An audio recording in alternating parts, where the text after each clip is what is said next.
2023 has been the year of the fun watch for me, perhaps best personified by this. This is the Casio G-Shock 6900 Hodinkee and Ed Sheeran edition. I've also bought some horologically interesting watches this year, perhaps best personified by the Citizen and the Doxa Sub 200. Along the way, I've been researching my next watch purchase, and I traditionally have not been a Rolex guy. Rolex tends to be the ubiquitous luxury watch, whether it's someone who's got a large collection of watches to someone whose only watch may be a Rolex. You tend to see a lot of Oyster Perpetuals, Datejusts, and Submariners. Going through the catalog, I was looking for something that was a little more unique to Rolex, understanding that they are a purveyor of mass market luxury in the horological space, despite being the best brand in the business. And I happened to chance on such a watch. Now, the other thing is, I really didn't want to wait a long time to get a Rolex watch. That was not the goal at all. I'm not going to play the games of wait lists. So I picked a watch which I personally thought in their normal catalog was the pick of the litter. And let's get through what I actually ended up buying. So first things first, the outer box is this cream colored Rolex box. On the inside, you find a green cardboard box with a wave pattern on the top and the gold crown. Now, here's the watch I ended up purchasing. This is the Yachtmaster 40, reference number 126622.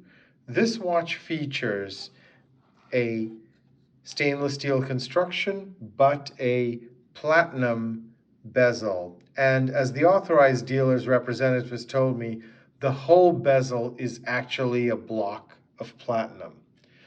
In Rolex speak, this is called Rolesium, and the dial is slate in color.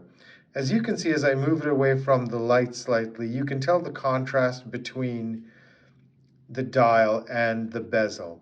The bezel really does pop with that platinum, and it's easily distinguishable from a stainless steel bezel. Now, the watch features a pop of color that I really enjoyed in the blue seconds hand, as well as the Yachtmaster written in blue once again.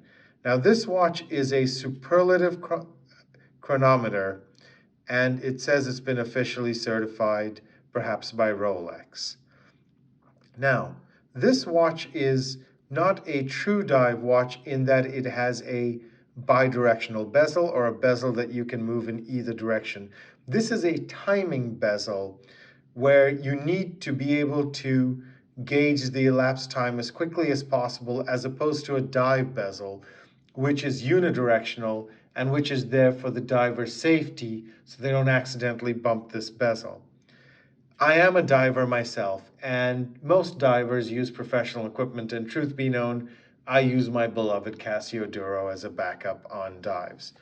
A few other features of this watch is the way it's constructed. Now, I was a big fan of the bracelet of this watch. You do have the outer links, which are brushed, and the center links, which have a mirrored polish, and I thought that brings it an excellent contrast. Now, compared to my Audemars Piguet that I had, the Royal Oak, you cannot compare those two finishes.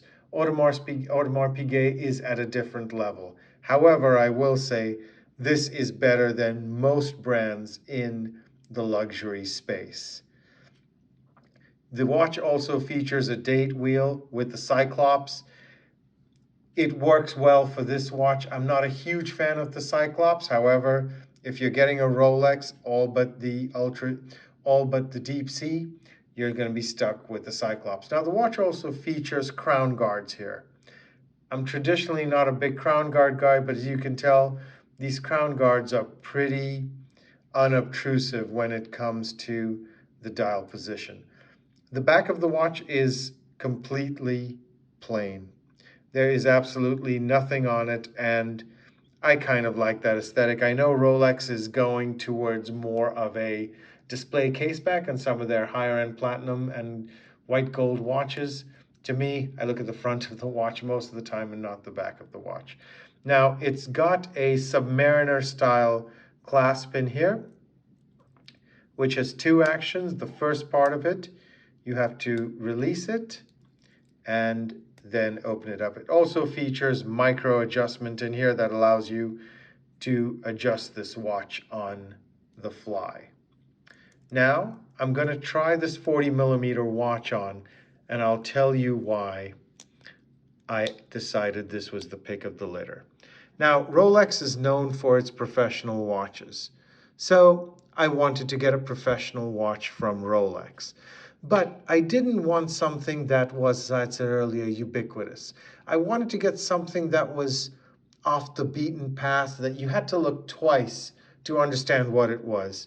And the Yachtmaster is traditionally called the luxury Submariner. And that is why I actually purchased this watch. As you can tell, the bezel really is what makes this watch so different from an aesthetic perspective to a Submariner. Not that there's anything wrong with the Submariner. It's arguably Rolex's best model and most popular model. But in my opinion, this watch is perhaps a little bit more unique and a little bit more of a left field choice from the Rolex perspective, at least. Now, I'd just like to show you a couple of comparisons, being that this watch is about 40mm, and I'd like to show you why Rolex is what it is. So this watch is, first of all, very, very thin, and I'll give you a comparison to a non-dive watch. My other favorite daily wear, the IWC Mark 18 Edition La Petite Prince. As you can see, these watches are almost of the same height. And that's a tribute to Rolex, which manages to fit a rotating bezel on the watch. Further, the watch was a lot more compact than the IWC, as you can see over here. The IWC's lugs stretch out a lot further than the Rolex's, which are in the mid-40s lug to lug, whereas the IWC is just north of 50. Now, let me talk about the purchasing experience for this watch, and I'll tell you exactly how long it took me to get it. So, I walked into a Bucharest store, and I have no purchase history over there. I walked in with a couple of my friends who are also interested in watches. We met a lovely sales rep, and she asked us what we were looking for. Now, I traditionally have most of my spend with another dealer in New York City, and this Booker was in Las Vegas. And I walked in and I said exactly what I wanted, and a friend of mine too said he wanted a Submariner.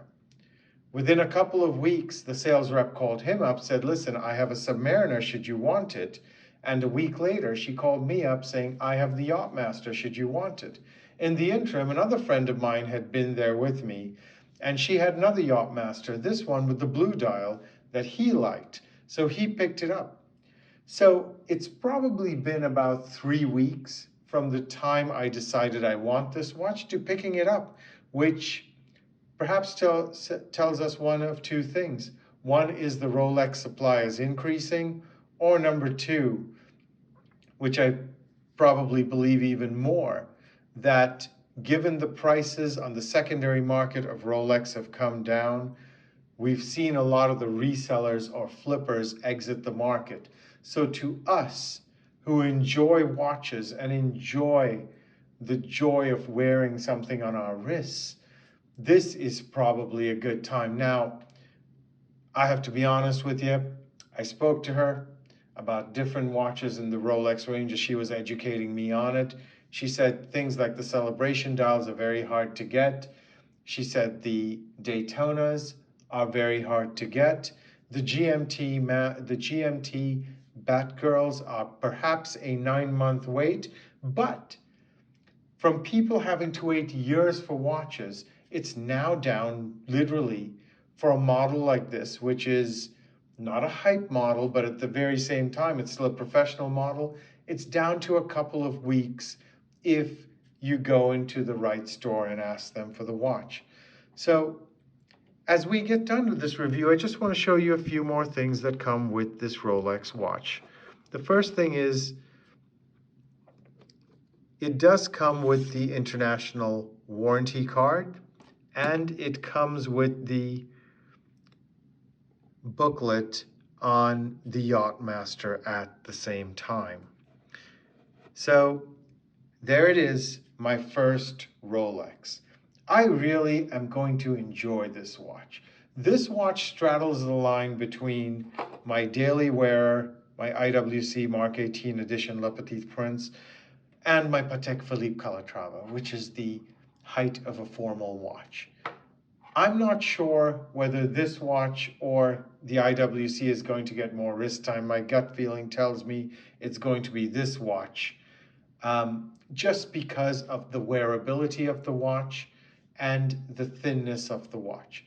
There's my initial thoughts on my first ever Rolex, the Yachtmaster. Thank you so much for watching. Thank you for staying with me through my horological journey. I really appreciate the support from each and every one of you.